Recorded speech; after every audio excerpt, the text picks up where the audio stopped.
नमस्ते, मेरा नाम अनिल शारदा है और आप दी जर्नलिस्ट अड्डा देख रहे हैं। 23 सर्द रातें किसान लगातार पिछले 23 दिनों से गुजार चुके हैं इन बॉर्डर पे, वो चाहे टिकरी बॉर्डर हो, गाजीपुर बॉर्डर हो, सिंघू बॉर्डर हो। लेकिन सरकार के पास तक अब तक इनकी जो सुनवाई है वो नहीं हो पाई है। सिर्फ एक ही मसला है एमएसपी का, लेकिन अब तक इसको लेकर सरकार सामने नहीं आ रही है। आज सुबह से नरेंद्र मोदी ने करीब 2 बार अपने भाषण में इस बात का जिक्र किया कि हम किसानों से आग्रह करना चाहते हैं कि इस आंदोलन को ख़त्म कर दें।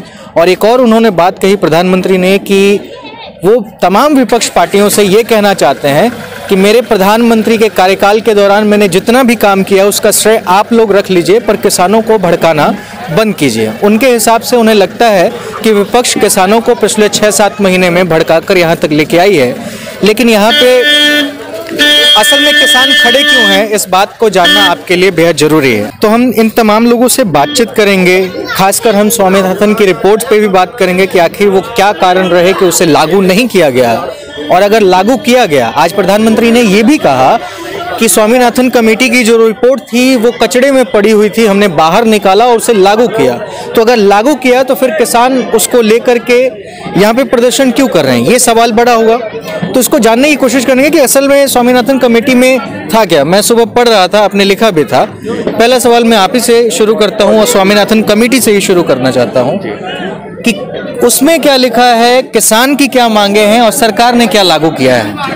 जी अनिल यादव जी, बहुत बहुत शुक्रिया। सबसे पहली बात है, जो किसान है, जो सरकार ने बिल लाया है उसमें बहुत सारी विसंगतियां हैं। वो स्वामीनाथन रिपोर्ट तो आप कतई कह ही नहीं सकते, उसका पार्ट भी नहीं है एक। स्वामीनाथन रिपोर्ट में जो पहली बात है उसमें ये कहा गया है कि भारत का जो आदिवासी है, जंगल पर उसका पहला हक है, उसे वहाँ पे शिकार करने का, वहाँ पे फसलें उगाने का अधिकार दिया जाए। तथा उसी में दूसरा जो उनका है, स्वामीनाथन रिपोर्ट जब आई थी 2006 में, तो उसमें दूसरा प्रावधान रखा गया कि जो भारत में भूमिहीन कृषक हैं, किसान हैं, जिनके पास भूमि नहीं है, जिन्हें मजदूर कहा जाता है, उन्हें सरकारी जमीन जहां भी कहीं है वो अलॉट कर दी जाए, उन्हें वो सरकारी जमीन दे दी जाए। ये भी रिपोर्ट आपको नहीं मिलेगी।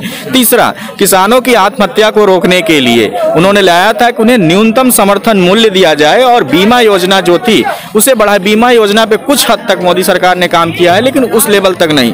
समर्थन मूल्य उन्होंने लगा रखा था कि किसी भी कृषि का जितना लागत आता है 1.5 गुना रखा जाए और उसकी गारंटी हो। लेकिन आप बताइए इस बिल में कहाँ गारंटी है।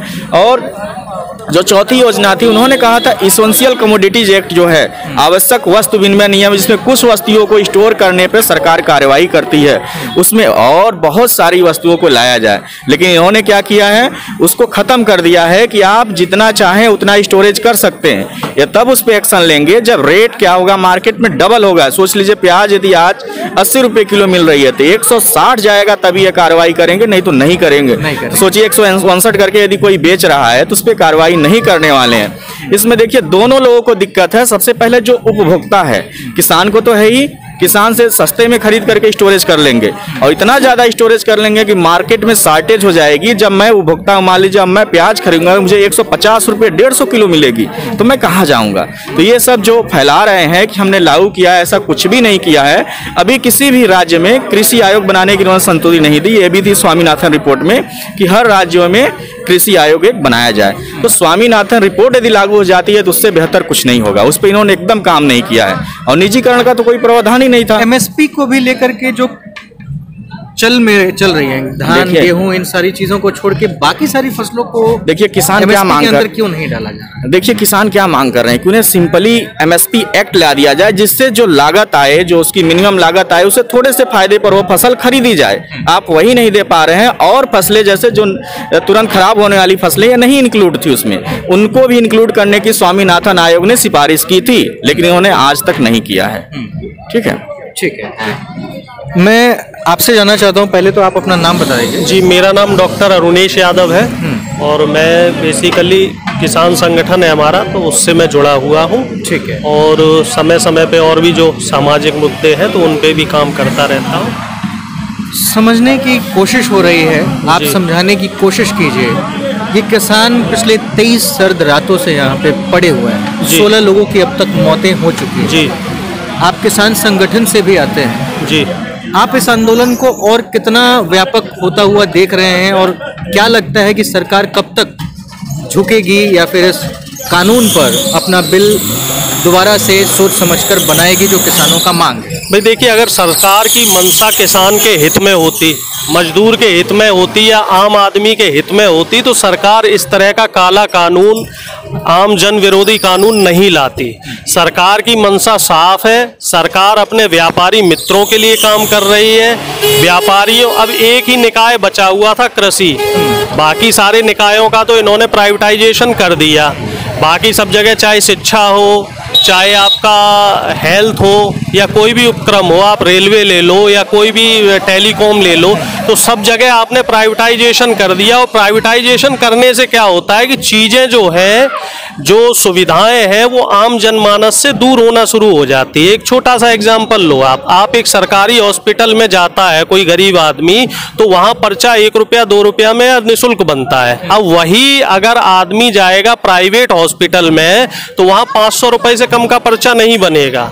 और फिर जो भी चेकअप्स होते हैं, मेडिकल चेकअप्स होते हैं, तो उनके दामों में भी आप फर्क देख लीजिए। तो इस तरीके से अगर हम प्राइवेटाइजेशन की बात करें तो चीज़ें अब आम जनमानस से बहुत दूर हो रही हैं। तो एक जो मुख्य निकाय कृषि, जिस पे देश की 70% से ज़्यादा आबादी निर्भर करती थी, तो इसका भी एक तरीके से आप मान लीजिए कि ये प्राइवेटाइजेशन हो रहा है। इसको सरकार के हाथ से हटा के व्यापारियों और पूंजीपतियों के हाथ में दिया जा रहा है। इसके पीछे भाई ने जो बोला है, भाई साहब ने, कि भंडारण, जो एक बात चल रही है कि असीमित भंडारण, तो सरकार की ऐसी क्या मजबूरी आ गई है कि सरकार को असीमित भंडारण की मंजूरी देनी पड़ रही है। असीमित भंडारण देने के पीछे जो मुझे एक लॉजिक समझ में आता है वो ये है कि काला बाजारी को ये बढ़ावा देंगे। आज से 200 साल 400 साल पहले जो गांव का बनिया और लाला क्या काम करता था, किसानों से औने पौने दाम में सामान ले लेता था और फिर उसका भंडारण करता था। और भंडारण करने के बाद जब उसको समझ में आता था कि भाई अब चलो जी गेहूं की खपत ज़्यादा है, तो गेहूं मार्केट में रोक लिया और अपने हिसाब से उसके 2 गुने 3 गुने 4 गुने दाम कर दिए। ठीक है जी। तो अब इस समय जब ये असीमित भंडारण का जो कानून लगेगा तो उससे यही होगा कि काला बाजारी बढ़ेगी। प्याज मान लो अभी हमें 40 रुपये 50 रुपये मिल रहा है, तो फिर जो बनिया लाला है वो अपने हिसाब से 150-200 रुपये किलो बेचेगा। अब इस पे कानून ना लगाने के पीछे सरकार की मंशा साफ साफ ये है, सरकार गरीब के पीछे नहीं देख रही। सरकार जो है वो कहने की बात अलग है मोदी जी की, वो कहते हैं ना कि हाथी के दांत दिखाने के अलग है और खाने के अलग है। जैसे मोदी जी ने पुराने नियमों में किया है, चाहे वो आप नोटबंदी को लेके देख लीजिए, चाहे आप GST को लेके देख लीजिए, कोई भी जो सरकार ने कोई भी रूल लगाया, रेगुलेशंस लगाई या कोई भी नियम पारित किया, वो आम जन के पक्ष में नहीं था। अगर हम नोटबंदी की बात करें तो फोर्ब्स मैगजीन का एक आर्टिकल था जो कि इंडिया में बैन कर दिया गया था। नोटबंदी से, जैसे कि सरकार कह रही थी कि नोटबंदी से काला धन वापस आएगा, देश की इकोनॉमी सुधरेगी, बल्कि हुआ क्या कि नोटबंदी के बाद जब RBI के गवर्नर साहब ने आंकड़े लगवाए थे तो 99.2% जो पैसा है वो रिकवर हो गया था। और नोटबंदी की इस पूरी मैकेनिज्म में तकरीबन 8 लाख करोड़ रुपया खर्च हुआ। इसका मतलब ये हो गया कि नोटबंदी अपने आप में एक बहुत बड़ा घोटाला रहा। और उस समय मोदी जी ये कह रहे थे कि नोटबंदी में जिसने भी गड़बड़ियां की हैं, चाहे वो बड़ा पूंजीपति हो, उद्योगपति हो, बैंक वाला हो, सब पे कार्रवाई होगी।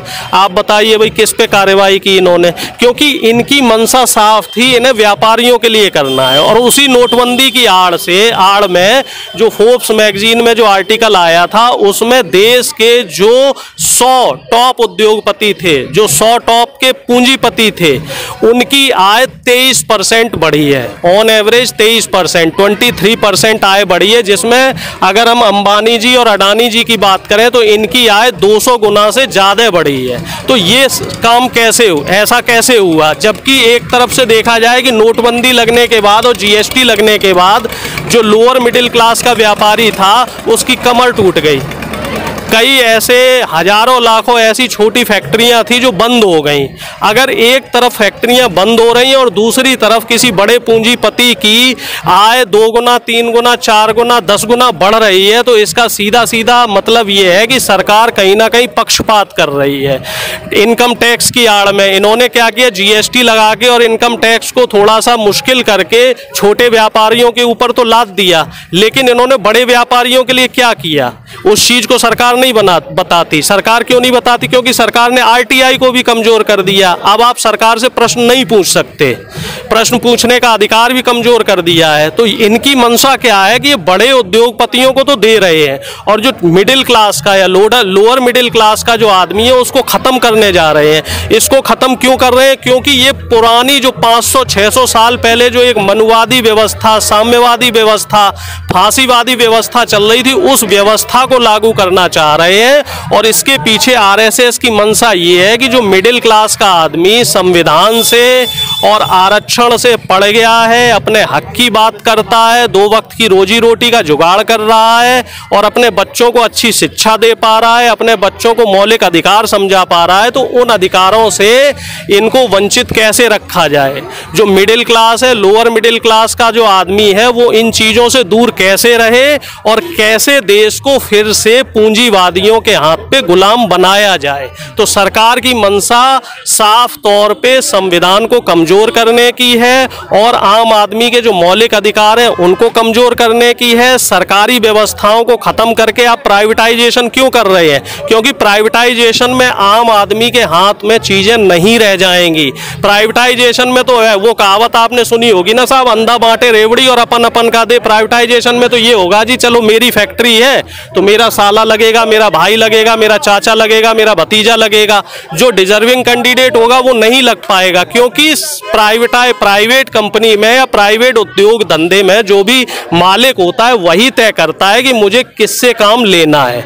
जबकि सरकारी निकायों में जो योग्य होता है उसको नौकरी मिलती है और वो आगे तरक्की कर पाता है। तो सरकार की मंशा है देश में मिडिल क्लास को, आम आदमी को, मजदूर को, किसान को, गरीब को कमजोर किया जाए और फिर से बंधुआ मजदूरी वाला सिस्टम शुरू कर दिया जाए, जिससे कि आदमी सिर्फ 2 वक्त की रोटी के बारे में ही सोच सके, अपने बच्चों को अच्छी शिक्षा ना दे पाए, अपने बच्चों को अच्छे कपड़े ना दे पाए और जो है अपने आम अधिकार, जो मूल अधिकार होते हैं, उनकी बात ना कर पाए। ठीक है, आज फिर से प्रधानमंत्री जब आए टीवी की स्क्रीन पे जी, बड़े बड़े चैनलों पे लाइव जब चल रहा था, तो उनका एक ही कमिटमेंट था कि हम ये कह रहे हैं कि हमने कानून 3 बिल किए, बावजूद इसके इन्हीं मंडियों में एमएसपी के रेट पे किसानों की फसलें बिकी हैं। तो फिर किसान आखिर क्यों बार बार एमएसपी को लेकर के मना कर रहे हैं? अगर हम झूठ बोल रहे होते तो किसानों का उन मंडियों में सेम दाम पे फसलें नहीं बिकी होती। अब रीज़न क्या है कि प्रधानमंत्री को ये चीज़ बार बार आके कहना पड़ रहा है? और अगर कहना है तो फिर एक कानून बना देने में मुश्किल क्या आ रही है? भाई मोदी जी स्वतंत्र नहीं है। मोदी जी जब 2014 में स्वतंत्र नहीं है का क्या प्रधानमंत्री बने तो उनको प्रायोजित किया गया।